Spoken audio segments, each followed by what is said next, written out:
검찰이 오늘 박근혜 전 대통령에 대한 네 번째 옥중 조사를 진행합니다. 어제는 우병우 전 민정수석에 대한 구속영장도 청구했습니다. 취재기자 연결합니다. 박서경 기자. 네, 서울중앙지검입니다. 오늘도 박 전 대통령에 대한 조사가 이어지죠? 네, 그렇습니다. 오늘 오전 검찰은 박 전 대통령에 대한 네 번째 옥중 조사를 진행하는데요. 앞서 지난 31일 박 전 대통령이 구속된 이후 검찰은 격일로 총 3차례 조사를 진행했습니다. 오늘 조사에는 이원석 특수일부장과 검사 1명, 수사관 1명이 투입돼 경기도 의왕에 있는 서울구치소를 방문합니다. 이원석 부장팀은 최순실 씨와 박 전 대통령 그리고 삼성으로 이어지는 뇌물죄 연결고리를 파악하는 데 수사력을 집중할 것으로 전망됩니다. 또 정호성 전 비서관과 관련된 공무상 비밀누설 등의 혐의 역시 집중적으로 캐물을 것으로 보입니다. 이 관건은 삼성이 미르 K스포츠재단과 최순실 모녀에 건넨 298억 원의 성격을 어떻게 규정할지입니다. 애초 영장대로 뇌물죄로 적시하면 이재용 부회장이 뇌물 공여자, 박근혜 전 대통령이 뇌물 수수자라는 뇌물 사건의 기본 틀이 확정됩니다. 하지만 조사 결과 다른 기업과의 형평성을 고려해 재단 출연금 204억 원을 뺀 나머지 94억 원만 뇌물죄를 적용할 수도 있습니다.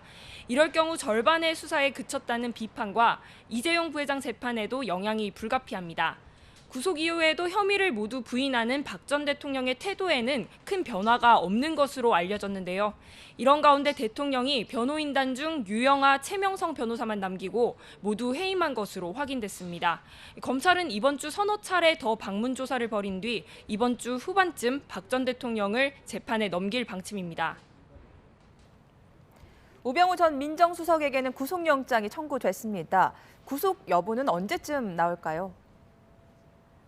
네, 검찰이 박근혜 정권 마지막 실세로 지목된 우병우 전 청와대 민정수석에 대해 구속영장을 청구했습니다.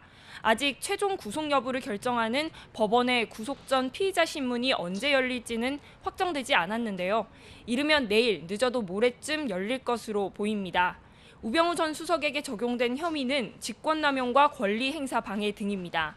우 전 수석은 문화체육관광부 공무원 등을 표적 감찰하고 이석수 특별감찰관의 감찰 행동을 방해한 직권남용 혐의와 세월호 사고 당시 수사기관에 대한 외압을 행사한 의혹 등을 받고 있습니다. 앞서 지난 2월 박영수 특별검사팀이 청구한 구속영장은 기각됐고 한 달 반 정도 만에 다시 우 전 수석의 영장이 청구된 건데요. 특히 우 전 수석까지 구속될 경우 국정농단 사건의 주범으로 지목된 인물들은 모두 구속 수사를 받게 되는 것으로 볼 수 있습니다. 다만 지난번 특검에 이어 또다시 영장이 기각될 경우에는 박 전 대통령을 기소할 때 함께 재판에 넘기면서 사실상 수사는 종료될 것으로 보입니다. 국정농단 사건의 마지막 숙제로 지목된 우병우 전 수석이 이번에도 검찰의 공세를 피할 수 있을지 아니면 구치소 신세를 지게 될지 관심이 쏠립니다. 지금까지 서울중앙지검에서 YTN 박서경입니다.